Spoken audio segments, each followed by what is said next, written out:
কিভাবে রেস্টুরেন্টের মতো গ্রেভি চিকেন বাসায় তৈরি করা যায়। আসসালামু আলাইকুম, সবাইকে স্বাগতম আমার রান্নাঘর পেজ বা চ্যানেলে। আশা করি সবাই ভালো আছেন। আজকে একটি স্পেশাল রেসিপি নিয়ে কথা বলবো। আমরা বা আমাদের পরিবারের প্রায় সব সদস্যরাই বলে থাকে যে রেস্টুরেন্টে তৈরি করা গ্রেভি চিকেনের মতো নাকি গ্রেভি চিকেন বাসায় বানানো যায় না। কিভাবে রেস্টুরেন্টের মতো গ্রেভি চিকেন বাসায় তৈরি করা যায় তার ফুল প্রসেসিংটা আজকে আমার এই ভিডিওর মাধ্যমে শেয়ার করব। ভিডিওটা টেনে টেনে না দেখে সম্পূর্ণ ভিডিওটা দেখুন, তাহলে আপনারাও বাসায় বানাতে পারবেন। চলুন শুরু করা যাক। প্রথমে একটি কক মুরগি কেটে বুকের মাংস ও রানের মাংস থেকে 10 পিসের মতো নিয়ে নিলাম। মুরগির পিসগুলো ভালো করে ধুয়ে তাতে 1 চা চামচ লেবুর রস আর 1/2 চা চামচ লবণ দিয়ে মাখিয়ে আধা ঘন্টার জন্য ঢাকনা দিয়ে ঢেকে রেখে দিলাম। এর ফলে মাংসের গন্ধভাবটা চলে যাবে, পাশাপাশি মাংসটা জুসি হবে। আধা ঘন্টা পরে মুরগি থেকে পানি বের হয়ে আসলে পানিটা ফেলে দিয়ে একটি বড় সাইজের গোল পাত্রে উঠিয়ে রাখলাম।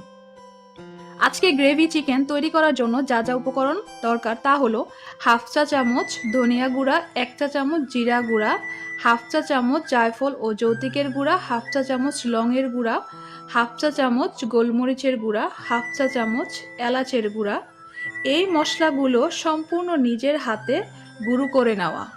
তারপর 8 থেকে 10টা কাজু বাদাম আর 4টা কাঁচামরিচ একসাথে ব্লেন্ডার করে একটি পাত্রে নিয়ে নিলাম। 100 গ্রামের মতো নারিকেল দুধ নিয়ে একটি পাত্রে রাখলাম। চায়ের কাপের 1/2 কাপ পরিমাণ পেঁয়াজ বাটা নিব। পরিমাণ মতো আদা বাটা আর রসুন বাটা নিয়ে নিলাম। তারপর উঠিয়ে রাখা মাংসের উপর 1 চা চামচ হলুদের গুঁড়া দিয়ে দিলাম। 1 চা চামচ মরিচের গুঁড়া দিয়ে ভালোভাবে মাখিয়ে নিতে হবে। চুলায় কড়াই বসিয়ে তাতে পরিমাণ মতো তেল দিয়ে দিলাম। তেলটা গরম হয়ে আসলে একে একে মশলা মাখানো মুরগির মাংসগুলো গরম তেলে দিয়ে দিলাম। মাংসগুলো হালকা ভেজে নিয়ে একটি পাত্রে উঠিয়ে রাখলাম। অতঃপর ওই একই কড়াইয়ে তেলে 1/2 কাপ পরিমাণ পেঁয়াজ কুচিগুলো দিয়ে দিলাম। 3 থেকে 4টা তেজপাতা দিয়ে দিলাম। 4 থেকে 5টা আস্ত দারুচিনি দিয়ে হালকা নেড়েচেড়ে নিব। 6 থেকে 7 মিনিট পর পেঁয়াজের কালার হালকা বাদামি হয়ে আসলে পেঁয়াজ বাটা দিয়ে দিলাম। আবারও নেড়েচেড়ে 1.5 চা চামচ পরিমাণ রসুন বাটা আর 1.5 চা চামচ পরিমাণ আদা বাটা দিয়ে দিব। এখন ভালো মতো মিক্স করে নিব।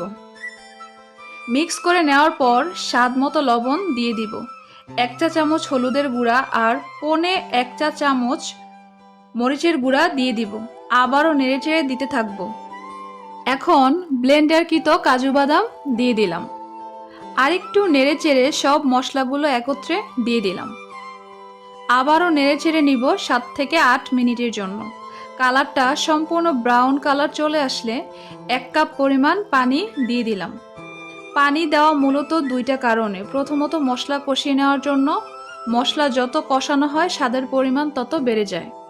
দ্বিতীয়ত কড়াইয়ের তলায় যাতে মশলা লেগে না যায় সেজন্য। ভালো মতো মিক্স করে নিব।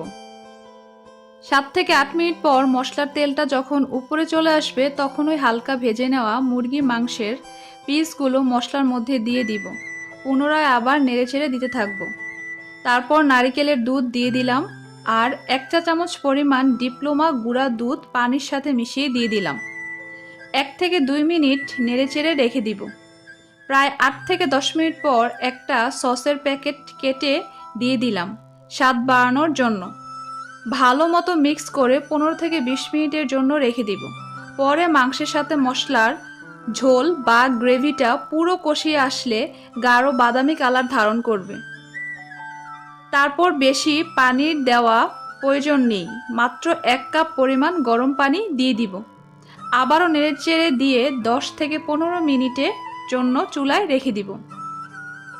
কালারটা লালচে হয়ে আসলে এবং গ্রেভির তেলটা উপরের দিকে চলে আসলে চুলার আঁচ কমিয়ে 3 থেকে 4 মিনিট রেখে দিয়ে কড়াই থেকে উঠিয়ে পরিবেশন করলাম রেস্টুরেন্ট স্টাইলে মজাদার গ্রেভি চিকেন। আশা করি ভিডিওটা সবাই দেখেছেন। যারা যারা সম্পূর্ণ ভিডিওটা দেখেছেন কিন্তু সাবস্ক্রাইব বা ফলো দিচ্ছেন না, তাদের উদ্দেশ্যে বলছি, কষ্ট করে রেসিপি বানিয়ে দেখাচ্ছি তো শুধু আপনাদেরই জন্য। আপনারা সাপোর্ট না করলে কিভাবে হয় বলেন তো? সবার যদি ভিডিওটা দেখে ভালো লাগে তাহলে তাড়াতাড়ি বেশি বেশি লাইক কমেন্ট আর শেয়ার করুন।